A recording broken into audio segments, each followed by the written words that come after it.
Hello, Philip here. Good to see you again. I trust that you survived Easter well, celebrated it appropriately. The children had a good time, and the adults did as well. That you were able to mark this wonderful occasion in our annual calendar in a fitting way, given the conditions and the circumstances. Had some wonderful conversations over the last few days with the good folk of Chapel Hill, and it's good to see again that you're coping well. I was really interested by one particular person who, in a way, was a catalyst for my own thinking about what do we really want to get out of this time, and he had a real desire to strengthen his relationship with God, and observed that as the numbers of COVID-19 affected came down in New Zealand, so did his sense of fear and concern about what would happen, particularly perhaps in his own areas and circles of people he knew, and his friends and his family. No one been affected, perhaps, other than maybe some economic issues. And with the fear coming down, so too did the drive and desire to press into God. And so part of the conversation was, what do you do with that? How do you respond to that? How should you feel about it? You want to be able to be pressing into God even in good times, not just when things are bad. But we all recognize, I think, how easy it is to want to seek God when we're in trouble, and as soon as the trouble is over, to resume normal life and to go back to our habits. And in this case, particularly, given that normal life is far from all of us right now, the habits that resumed were probably ones that were kept on the peripheral when the busyness of life was central, and they became the more norm, the entertainment kind of stuff, the things we do to pass the time rather than invest time or use our time wisely. So that was a conversation well worth having, and it reminded me as well again, as you know, I started these vlogs with a reflection on what we do in these times as we go into lockdown, and suggested that one of the reasons I wanted to resume the Revelation series was because isolation and being on our own is very fertile soil for revelation. It's when God reveals himself to us. But there's a flip side to that, which I didn't describe and want to right now, given the conversation I just had, and that is, it's not just that God reveals himself to us, but in fact, who we are is revealed as well, what we're really like. And I think that that's part of the reason why we see when the Spirit drives Jesus Christ into the wilderness, the first thing we find when he gets to the end of his strength, he's been 40 days out there without food, without company, without anything. He is confronted by temptation. He is tormented by evil spirits, if you like, by the devil himself, who tempts him to give up the mission that God has given him and take an easier path. And that actually is also the other thing, possibly the more pressing thing that we discover in isolation and through revelation isn't necessarily or initially the goodness of God, but actually the weakness of our humanity.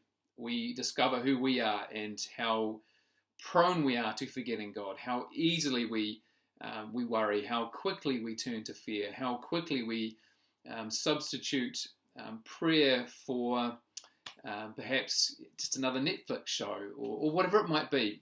But turning toward God in faith is not actually our initial response, or if it is out of fear, then fear is not a very good motivation, and as soon as the fear is gone, we return to our old ways. And of course, God does appeal to us to remember him in fear and in awe, but ultimately we are to turn to God because we want to love and be loved.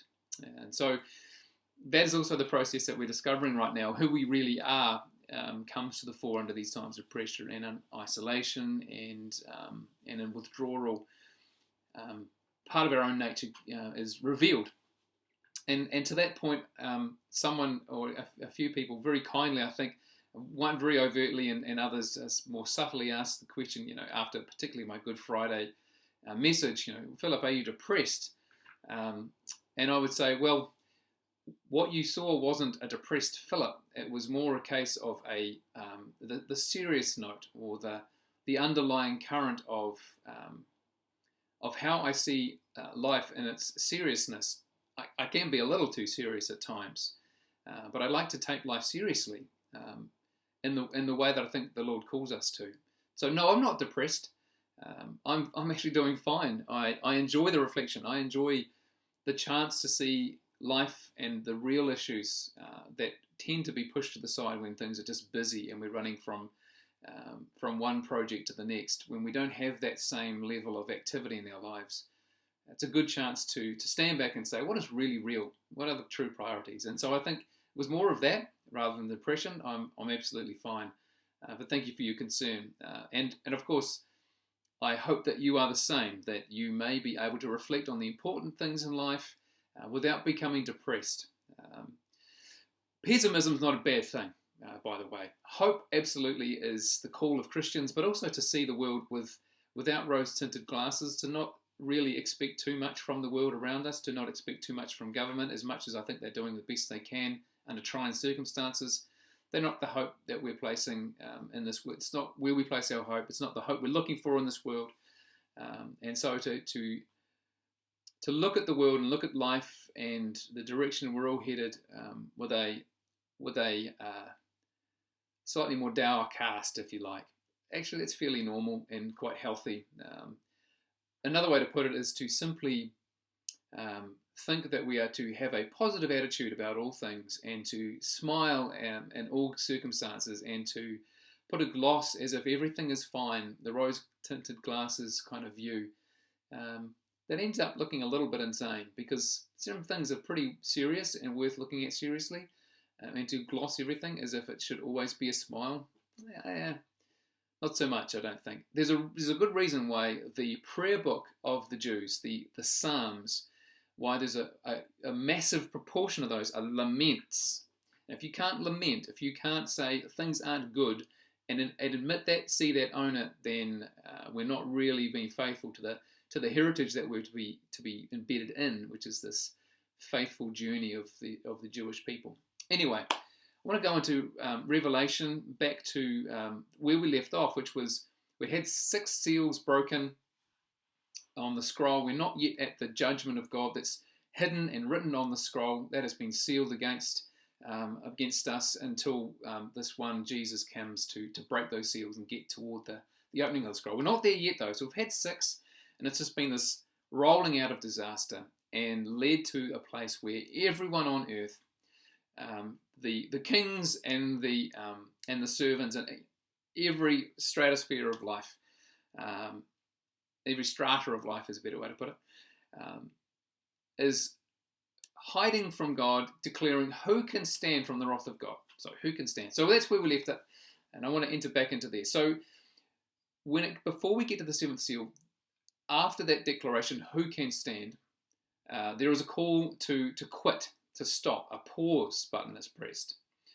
And we have a series of events happen next. And the first of these is a call to stop the disasters and to bring a temporary halt to that, so that another seal can be introduced. Not one of the seals preventing the judgment of God being read, but a seal, God's own seal, which is interesting that it's put that way, as if to say that the seals on the scroll are not necessarily God's per se, but this seal, this other seal, this sneaky 8th, if you like, is indeed God's seal. And the purpose of this is to be put on all of God's faithful so that they would be protected.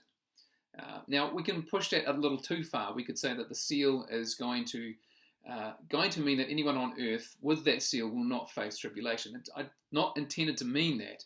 It's intended to mean that no matter what happens, even if they're imprisoned or they're murdered on earth, nevertheless their future is secured, that they are going to be with God no matter what happens on earth. So that's what the seal is about. It's to say, let's protect them. Now, it appears as though it's a bit about protecting them from what's going to happen on earth and against God's wrath, but that's not really, if you look at it more deeply, that's not really what it's saying. So that happens, and as soon as the seal is introduced, there's a counting. 12,000 people from every tribe in Israel, all the 12 tribes, adding up to 144,000. So this is one of those moments when John, who was writing the story for us, hears this count and hears the numbers and the adding up. And then when he turns to look, rather than seeing 144,000 Jews, he sees a vast multitude, beyond count, of people from every tribe and tongue, culture and language. And it's one of those moments in Revelation, one of many, and in fact, what I want to look at in this particular part of the book is 4 particular shifts of focus. That we've been heading in one direction, and this is one of those moments when we begin to turn back the other way and realize that Revelation plays tricks on us, constantly playing tricks on us. It takes our assumptions and our expectations and our preconceptions. It allows us to buy into that and to think that they're being confirmed by Revelation, and then it flips them and turns us back the other way. And this is one of those good examples. I've already done it with the Lion of Judah and the Lamb that was slain. They couldn't be more different.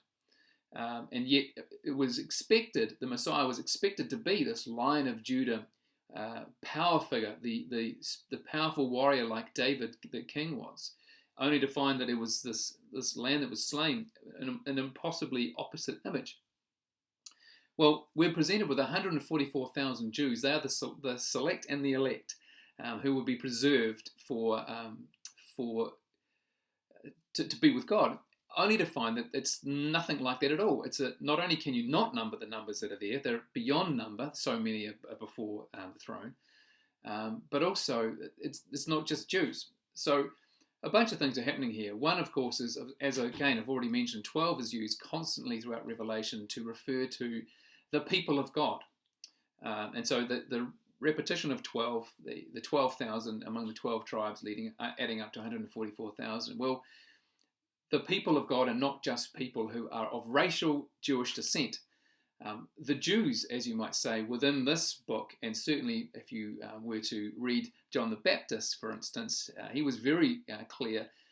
You are not a Jew by your birth. You are a Jew by your calling and your election from God. And that was quite an offensive thing that John the Baptist was saying. And in this book, we see a very similar idea that the Jewish people were always those whom God called his people. That's what they really are. Abraham was called by God to form a nation, and God would make a nation through Abraham, and they would be his people. And then as the story goes on and to where we get to now, we discover that whoever God calls, whoever he calls his own, are therefore the Jews. It's not a racial thing. It's a description. It's a name we would give to anyone God calls. So the 144,000 Jews elected and selected and sealed by the seal of God are anyone, any number, a numberless number of people who are called by God. So that's one of the category disorientations that goes on in the book of Revelation. And the next part, of course, is we ended with the 6th seal in this great call, who can stand? Well, it appears that a vast multitude of people can stand before the throne of God, because that's exactly the picture we're presented with. Not just a small group of Jews, but in fact a multitude of people, a number beyond count, from every tribe and tongue, standing before the throne. Who can stand? Whoever God calls to be his own, because Christ has given us a place to stand before the throne without condemnation. Christ has opened for us the way to come before God. Christ alone. Who can stand? Whoever God elects to stand before him. And through Christ, it appears many, many, many numbers stand before the throne of God, which is, of course, a sign of great hope for us. So in summary, at this point, I'd say we have 3 category shifts at this stage in the book of Revelation. And so the first being the question of the seals, that we're introduced to a new kind of seal, one that is filling us with hope and promise. The next one is who are the elect, and whoever God calls through Christ is considered to be the elect, the faithful, the people of God, the Jews. Not a racial distinction, but a calling of God distinction. Then we come to the question, who can stand? And again, we're introduced not to just a small elect few, but in fact an elect many. Many can stand. And finally we come to this last one, the last category bender that I've been thinking about, and that is they will be shepherded not by a shepherd, but by a lamb. And so this again is one of those shifts, and it's a continuation really of when we had a Lion of Judah introduced instead to the lamb that was slain. Instead of being introduced to a shepherd whom you'd expect to shepherd and guide her folk, we instead are given the lamb. The lamb will lead them. And this again is another order reversal, an upturning of the natural order of things. That there is a way that we're to learn from, which is the way of the lamb, not the way of the shepherd, not the way of the master, but the master's way, the true master's way, is the way of the lamb, of gentleness, of vulnerability, of apparent weakness. And we are a people of the lamb, and we're to learn to be like the lamb. And so there's that fourth category bender, which places us now in this place between the sixth and seventh seal. We've had a pause. Sixth, such an awkward thing to say. We've had a pause between the sixth seal and the seventh seal.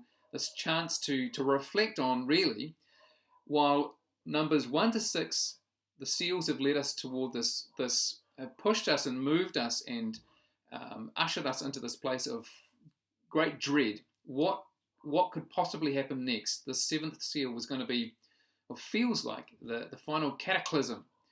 And instead, the flow of the book, the flow at this point, has shifted back toward hope. And that's what I want to reflect on finally, is these category benders, these 4 shifts of thinking, bring us to reflecting on this book of Revelation, though often received as one of fear and condemnation and great judgment, actually has this incredible hope threaded through it. It's subversive.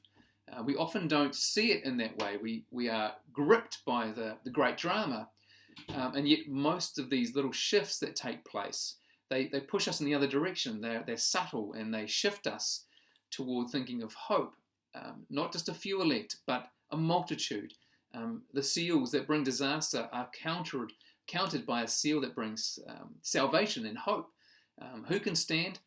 Apparently you will be able to stand because of Christ in your life, because of what Christ says about you, because of what Christ has done for us.